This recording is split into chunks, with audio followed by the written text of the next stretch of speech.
my fellow Washingtonians. Thank you for listening to 15 Minutes with Fuzz, a podcast about the positive things happening in and around Washington County, Wisconsin. On this show, we explore fun things that are happening, cool places to visit, interesting people, important nonprofits, and other stuff you might not know about or just haven't thought about in a while. This week, I'm joined by Steve Stuckey. Steve is the executive director and architectural conservator for the Tower Heritage Center, which is home to the Washington County Historical Society. Steve talks to us about the tower, a bit of its history, how he got involved in the field of history, and how you can experience the Tower Heritage Center for yourself. With that, here are 15 minutes on the Tower Heritage Center with Steve Stuckey on 15 Minutes with Fuzz.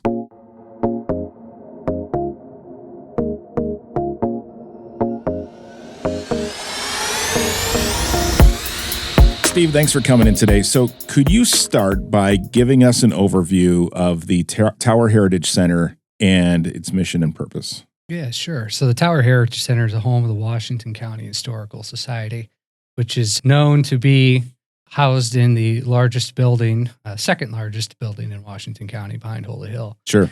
Yeah, our mission is to forge meaningful connections across generations to Washington County's hardworking legacy.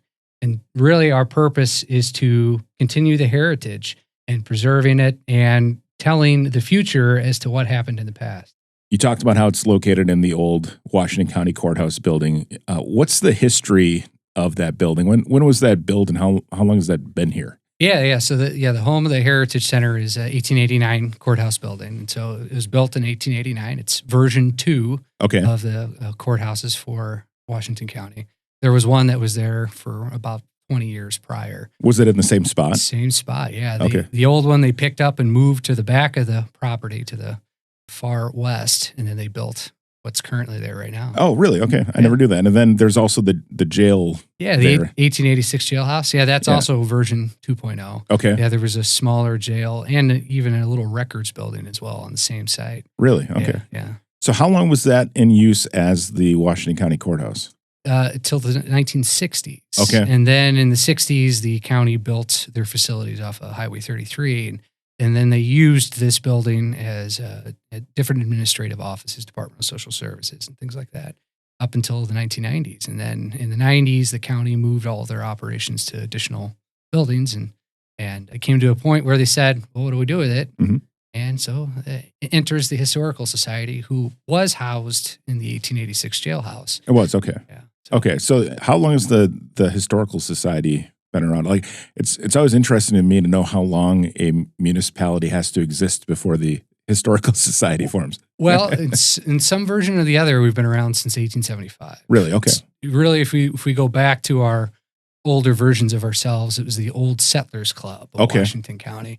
And then in the 1960s, we merged the Old Settlers Club and large private collections and came and reformed and then incorporated formally as the Washington County Historical Society. You went through a rebrand a few years ago, and there was also a transition, right, over from, it was a county owned before, and now it's owned by the Historical Society? Yeah. So, a few years ago, it was decided that moving forward, the Historical Society will take over ownership of the entire city block and the buildings. Mm-hmm. And as of January 1 of 23, we are proud owners of two very old buildings and a whole city block. Well, if it helps any, I also partly own a very old building across the street from you. So, Oh, okay. Yeah. So we know, ours is significantly younger than yours. Yeah. I think 1937 was when the first portion of this building was built. Yeah. But good to have an old neighbor. Yeah. Inside the historical, or inside the Tower Heritage Center, what kinds of artifacts and exhibits can people see? Are they always changing, or do you have some that are there all the time? Yeah, so we have some evolving exhibits, and we really take a thematic approach with a mirrored timeline of history. But we have everything from unique objects like a meteorite that landed in the town of Trenton to a cookware that was built at the West Bend the West Bend Company or Regal Ware out of Kewaskum. Mhm. So we really try to highlight all the various cultural aspects of our county. And we also try to hit on and highlight the building itself as a unique object. So Yeah, it's obviously it's called the tower. There's a very tall, I don't know, would you call it a spire? What would you call that? yeah, it's actually called the tower. It is called Yeah, that. Okay, perfect. But it's obviously an iconic building. It's the West Bend logo, right? From the city of West Bend. Yeah. And I guess only probably second to Holy Hill in terms of being iconic in our area. Can I ask, going back to you for a moment? So how long have you been the executive director? Yeah. So I started June 1st of 2020. Okay. Oh, good time to start anything, right? Oh, yeah. Yeah. Were you in a role with a historical society or something before this? Yeah. So prior to me starting, I was the architectural conservator, which is a very fancy way of saying I'm a huge historic buildings nerd. Okay. But I specialized in material science and historic building technologies. And my role was the staff conservator for George Washington's Mount Vernon estate in Virginia. Oh, really? Okay. Yeah, so I oversaw the direct preservation of the 18th century, 19th century buildings on Washington's home site. Oh, wow. That's amazing. Yeah. So in the middle of all of the chaos of 2020, I picked the whole family up and drove halfway across the country. So did you grow up in that area, or where are you from originally? No, so my wife actually hails from Delafield. So Oh, okay. we have roots in Wisconsin, so we always come back to see her folks and family. But I myself grew up out of St. Louis, Missouri. Okay. So we're both Midwesterners by heart. Sure. I grew up kind of off of Highway 83 also, so we're probably somewhat of a neighbor in the Mukwonago area. Yeah, sure. So how did you get interested in this field? What drove you into wanting to preserve old buildings and take on this history kind of career? Yeah, it's a very long path. Honestly, if anybody's ever seen the show Boy Meets World, Oh, yeah. Okay. way back in the day, I idolized Mr. Feeney. Okay. Right. So my original trajectory was to be a history teacher. Mm-hmm. And so I went and focused on academic history, and I got several degrees in it, became a certified teacher in it. 2008, we hit a recession. Nobody was hiring. Mm-hmm. So then I got into the world of nonprofits. Okay. And then from there, I went back to school to focus on buildings because I was living in Chicago at the time, newlywed. Of course, my wife said to me, you got to figure something out that you really want to do because, being an administrator in a cubicle was not necessarily where I wanted to be in my life. So I looked around Chicago and I said to myself, geez, who keeps track of these buildings here? It's a fabulous downtown. And so then I just started looking into it, and I got into it, and it ultimately led me going back to school. And then, I built out my portfolio, and there was an opportunity, and Mount Vernon came calling, and then I went and accepted a job and moved my family to Virginia, and 6 years later came here. Well, we're glad to have you. So thanks for coming back and taking care of the tower. Yeah. So obviously there's the exhibits and those kind of design and taking care of the buildings and such. But in terms of engaging the community, how does the tower engage with the local Washington County community? Yeah, so we have been heading down that path since I've been here.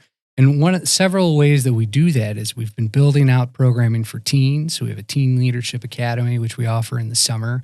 And we're looking to launch another version of that as well. And we've been helping small business owners like one out of Germantown, BIM TM, which we have a program on the 16th of this month. And I also help other companies like The Beat Goes On. Oh, sure. And Hanson and Company Realtors. So we try to get involved with the different smaller businesses and some of the larger ones as well in the county. And we try to help property owners, also who own, historic buildings because they're unique beasts. So we try to reach in those different audiences. And of course, we still have our kids programming and our homeschool classes, which are very vibrant and well attended. So we're trying to be a very multifaceted, cultural enterprise. Great. Yeah, that's a great step forward and a great way to kind of bring history to the people of our community. Yeah. Are there any special exhibits that are happening right now at the tower or happening this fall that you'd like to highlight? Yeah. So every year for the last 3 years, we have a community-driven exhibit. It's called the Achievement Hall of Fame. And people from the public, the general public can submit folks in history that they believe would be worthy of being in a Hall of Fame. And then we have a separate community committee that Mhm. comes and goes through the nominations and ultimately chooses a class. And each year we unveil a class. So this November, we're unveiling the next class of achievers from Washington County. Excellent. That's a really cool idea. And then so with that next class, is that all the different exhibits are kind of dedicated to them, or is it one big exhibit with all of them? How does that? Yeah, we have one massive exhibit that rotates every year with a different class. Okay, Yeah, it's at the heart of the exhibit space in the first floor. great. Is the tower open to the public each week? What's the best way if somebody wants to come visit? How and when can they come? Yeah, our general operating hours are Thursday through Saturday. Okay. 11 o'clock until about 4 or 5. But every Saturday during the farmers market, while the West Bend farmers market's around, we're open free to the public for both the jailhouse and the museum. Oh, really? Okay. Yeah. Oh, that's great. Yeah, we've had new neighbors here here in the neighborhood during the downtown Main Street reconstruction. So it's how has that been for you guys with traffic and such? Now that you've got the farmers market here, are you seeing a lot of people come through and take advantage of that? Oh, absolutely. It's been fabulous to see all the activity. It's great to see the life around the whole courthouse square. And if a teacher or another school listening would like to bring students to come check that out, do they just get in touch with you that way? Yeah, just reach out, just jump on our website and you can easily schedule it with our programs coordinator and a time to come and tour the facilities. Great. What is your vision for the tower? What would you like to see happen with the tower in the next 5 to 10 years? Yeah, I think I'd like us to continue to build our outward connections. Mm-hmm. That's a big part of what we're doing. For so long, the historical societies in general have been kind of deemed as inward focused. Mm-hmm. And for us, we want to be outward focused. So we want to help property owners and small business owners and really bring history alive, and not just a sense of, hey, this day in history, which is very fascinating and very important, Sure. but more about the relevancy that, hey, small business owner, there was one like you that happened 150 years ago. Mm-hmm. Here's what they did and what they had to face. So it's drawing these connections and parallels that I think, they provide a lot of relevancy for current and future folks in the community. Yeah, help tell that story, and it's definitely fascinating when you hear some of the old stories of how West Bend was built and how each of the some of the historical buildings were came to be, and some of the businesses that came and went. Yeah. Yeah. And it's been great to see, student involvement and the Teen Leadership Academy I mentioned earlier. Mm-hmm. A big part of our future is continuing to build and creating those connections. For those who want to get involved with the tower, what volunteer or support opportunities are available? Yeah. So you can always reach out and direct ask us, hey, do you guys need help with something? But, in the nearest future, we're going to be looking at undergoing a large archival digitization project. Okay. Where, we have lots of paper files, which is synonymous with a historical society that, we're going to be looking to digitize, because there's a level of accessibility that we would like those records to have, more so than just coming and seeing the paper, in person. So, Sure. People want to learn more about the Tower Heritage Center, or if they want to visit and get involved, what's the best way to find you? Yeah, so we have multiple ways, but a lot of it is directly for our website, thetowerheritagecenter.org. But we also offer a variety of other outlets, such as the Heritage Connection, which is our recently launched podcast. Okay. I'd love to share with you. You can Absolutely. put it in your show notes. Will do. And we also have our own blog, The Chronicle, which we, twice a month, we publish some great, content about the community. But we also have our weekly news, which is happenings at the Heritage Center. So if you're a member, you can get connected that way. And, just our quarterly newsletter, News with the View. Great. So many ways to get connected. Yeah, lots of great content being developed. That's excellent. Steve, thanks for coming on. I really appreciate it. Glad to be able to talk to you and hear just even some of those stories of how the courthouse came to be in the jail. That's awesome. So thank you very much. Yeah, thank you. Appreciate it. Thanks again to Steve Stuckey of the Tower Heritage Center for joining me to talk about their wonderful building and programming. I will link to the Towers podcast in the show notes. It's a fun listen. I suggest you check it out. If you ever have an idea for a guest on this show, visit fuzz.cc/guest. That is fuzz.cc/guest, or email 15withfuzz@gmail.com. That is 15 spelled out with fuzz @gmail.com. New episodes launch every Tuesday at midnight.